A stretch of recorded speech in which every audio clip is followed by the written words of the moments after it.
If you love God, subscribe in this channel and comment "I love God." It's free. The heavens parted, and a whirlwind swept across the earth.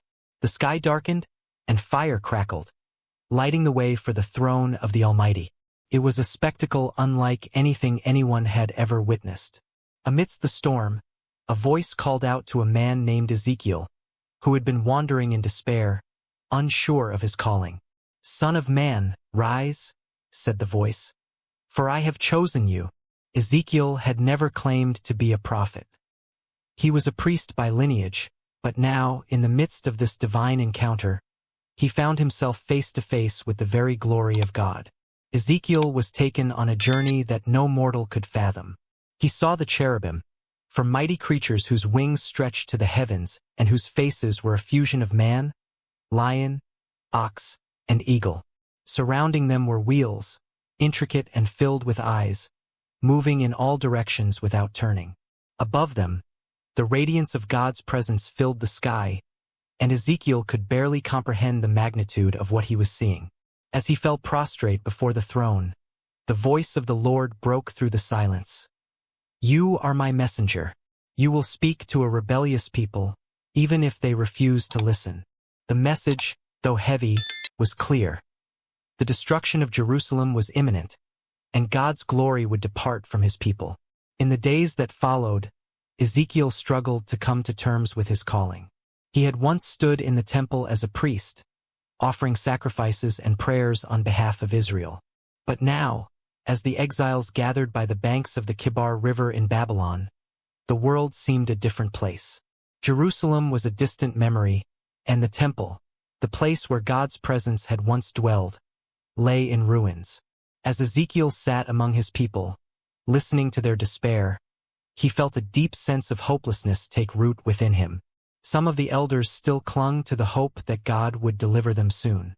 Others, like Zadok, insisted that the judgment would pass, that God would restore them to their land.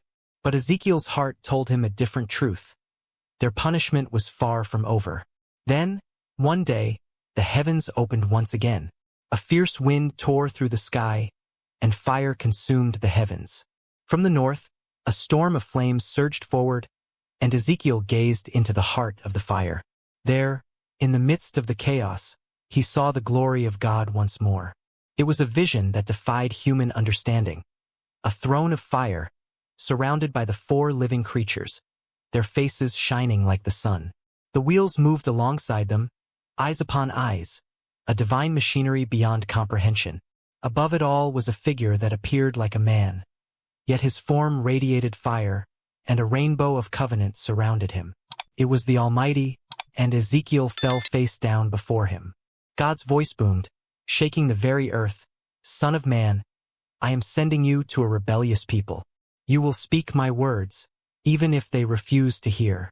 With trembling hands, Ezekiel received the scroll that was offered to him, its words of lament and judgment written upon it. But as he consumed it, though bitter in its warning, the sweetness of God's truth filled his soul. As Ezekiel stood once more on the earth, the vision faded, and he found himself back among the exiles. The faces of his people were filled with confusion and fear, especially Zadok, who had heard the message but could not yet comprehend its full weight. "What did you see?" Zadok asked in disbelief. Ezekiel's voice was steady, though his heart carried the burden of the divine message. "I saw the Lord," he said, "and he has sent me to warn Israel." The weight of his words settled like a stone upon the crowd. Ezekiel was no longer just a priest. He was now a prophet, appointed by God to deliver a message of doom and hope alike. For the days that followed, Ezekiel struggled to convey the gravity of his calling. He stood before his people, announcing the fate of Jerusalem. "Your city will fall, and the temple will be destroyed," he proclaimed. But the exiles, clinging to their old beliefs, rejected his words. Some, like Zadok, insisted that God would never abandon his temple, while others murmured in fear. They had heard similar prophecies from Jeremiah, but now that Ezekiel's words mirrored those of the prophet in Jerusalem, doubt crept in. Ezekiel knew that words alone would not be enough. God had commanded him to act, to perform signs that would awaken the people from their slumber. And so, Ezekiel began to perform strange and prophetic acts that would be impossible to ignore. One morning, the exiles gathered around Ezekiel, curious about what he would do next. He lay motionless on his side, his body still under the harsh sun, as the people watched in silence. Children whispered and elders exchanged puzzled looks. "What is he doing?" someone asked. Ezekiel remained unmoving, his body a living sign of God's judgment. He turned to them and spoke, "I will lie on my side for 390 days, one for each year of Israel's sin." Day after day, Ezekiel endured, unwavering, as his people mocked him or grew anxious. His body was a canvas, bearing the weight of a message they were too stubborn to receive. But as the days passed, the murmurs of mockery turned to whispers of fear. What does this mean for Jerusalem? They wondered. After 390 days, Ezekiel turned onto his other side and lay there for 40 more days. The weight of his actions was starting to settle in the hearts of the people. Yet this was not the end of his signs. One day Ezekiel stood and began to bake bread. The people gathered once more, drawn by his strange actions. But when they saw what he was using as fuel, their faces twisted in disgust. Ezekiel was cooking over human waste. "Why are you doing this?" they cried. He responded, "So it shall be in Jerusalem. Those who remain will eat defiled bread, for God has withdrawn his favor." His words pierced their hearts, for the reality of their fate began to sink in. There would be no quick return to their land, and the defilement of their home was inevitable. As the signs continued, Ezekiel's actions grew even more symbolic, and the people could no longer ignore the reality of the situation. One day, Ezekiel stood before them, a sharp knife in hand. With no words, he shaved his head and beard, and the exiles watched in stunned silence. Ezekiel then divided the hair into 3 parts. One he burned with fire, another he struck with the sword, and the last he scattered to the winds. "This is how God will deal with Jerusalem," Ezekiel declared. "A third will perish by famine and plague, another third will fall by the sword, and the final third will be scattered among the nations. But a small remnant will survive." The crowd was silent, each person struggling with the weight of his words. Some rejected him outright, but others began to fear the truth of his prophecy. In the days that followed, Ezekiel's heart grew heavy, knowing that despite the signs, many of his people still did not listen. They mocked him, they doubted him, and some simply couldn't bear to believe the inevitable. The tension between Ezekiel's prophecies and the people's hope for restoration reached a breaking point. But God had commanded Ezekiel to speak, and his task was far from over. The message was not just about judgment. It was also a call to repentance. Yet as time passed, the people remained stiff-necked, unwilling to heed the warning. Ezekiel's heart broke as he saw his people's rebellion continue, and with each passing day, he felt the weight of the coming destruction grow heavier. Ezekiel's prophecies did not end with judgment. One night, the Spirit of God came upon him once more, and he was transported in a vision to the very heart of Jerusalem. But the city he once knew, the holy city of God, was no more. The temple, once filled with the presence of the Almighty, was now filled with idols and corruption. Inside its sacred halls, priests worshipped the sun, elders burned incense to false gods, and women wept for the Babylonian fertility god, Tammuz. The very house of God had been defiled, desecrated beyond recognition. Ezekiel's heart broke as he gazed upon this abomination. "Lord, how could this be? Your glory dwelt here," he cried. But the Lord's response was clear. "Do you see what they have done? I will withdraw my glory from this place." And then, Ezekiel witnessed something no prophet had ever seen. The glory of God began to rise from the Holy of Holies.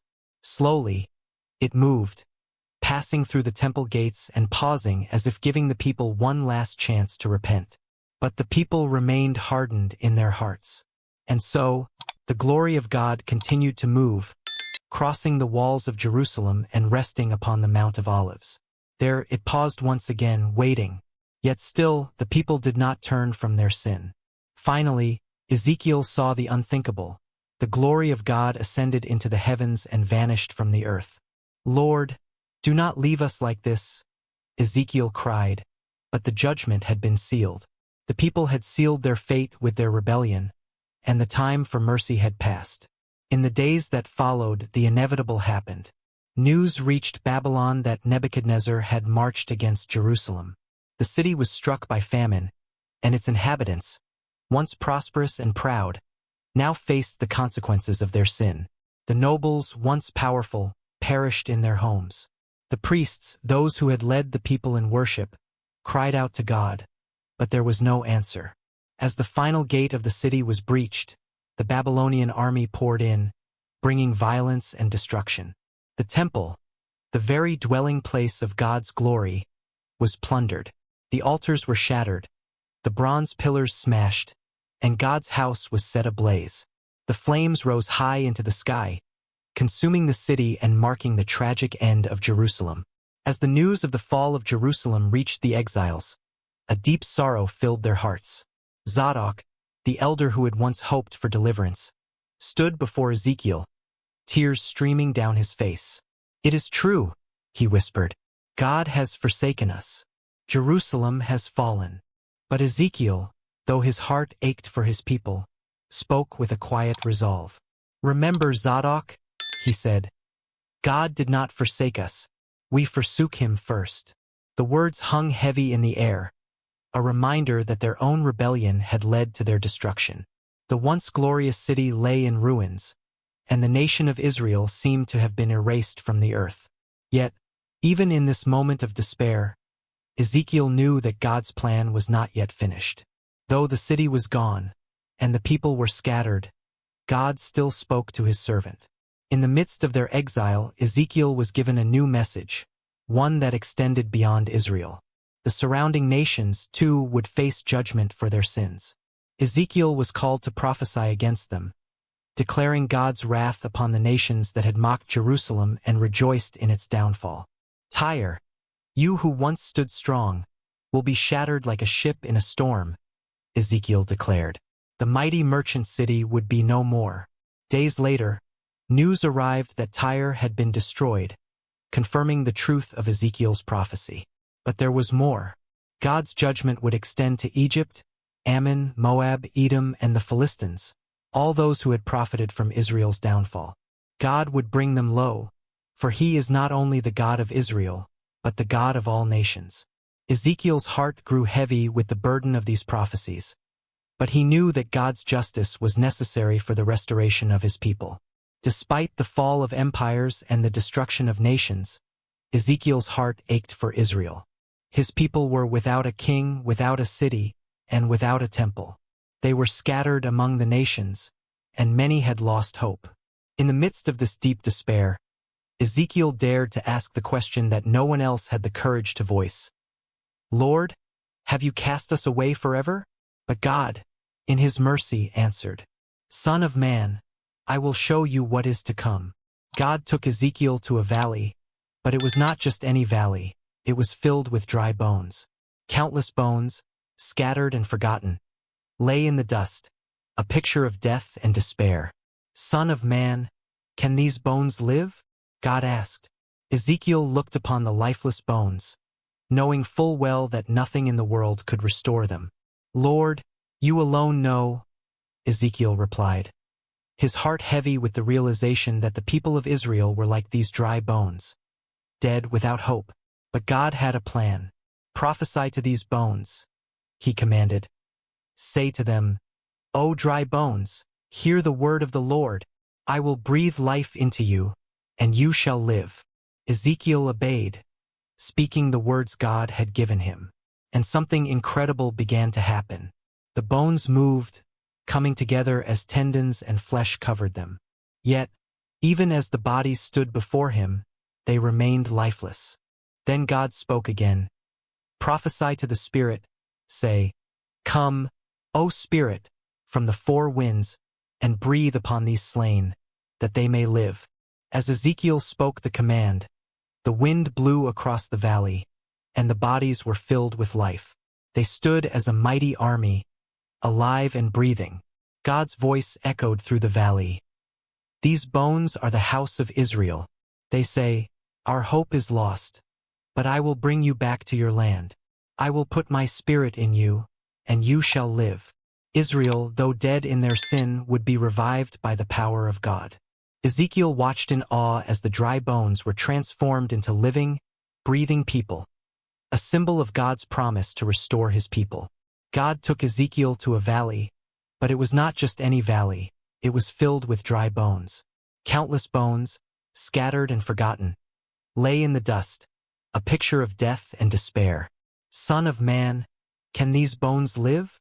God asked. Ezekiel looked upon the lifeless bones, knowing full well that nothing in the world could restore them.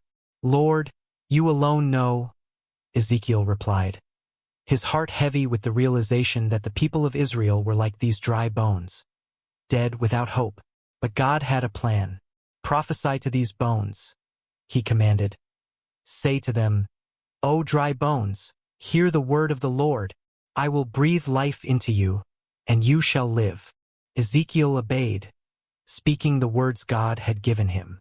And something incredible began to happen. The bones moved, coming together as tendons and flesh covered them. Yet, even as the bodies stood before him, they remained lifeless. Then God spoke again. Prophesy to the Spirit, say, Come, O Spirit, from the four winds, and breathe upon these slain, that they may live. As Ezekiel spoke the command, the wind blew across the valley, and the bodies were filled with life. They stood as a mighty army, alive and breathing.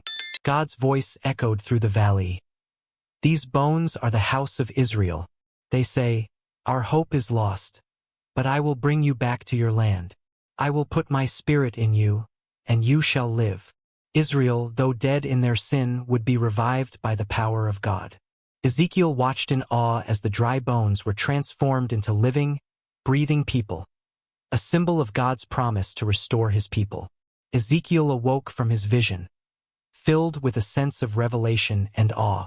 He had seen the promise of God for Israel, but there was more. God's kingdom was not just about a physical return to the land. It was a spiritual restoration that would be fulfilled in ways Ezekiel could hardly comprehend. The future God showed him was not limited to the revival of Israel, but included the coming of a new temple, a temple far greater than the one Solomon had built or the one that had been destroyed. Ezekiel was taken in another vision to a high mountain, where he saw the new city, a place where God would dwell with his people forever.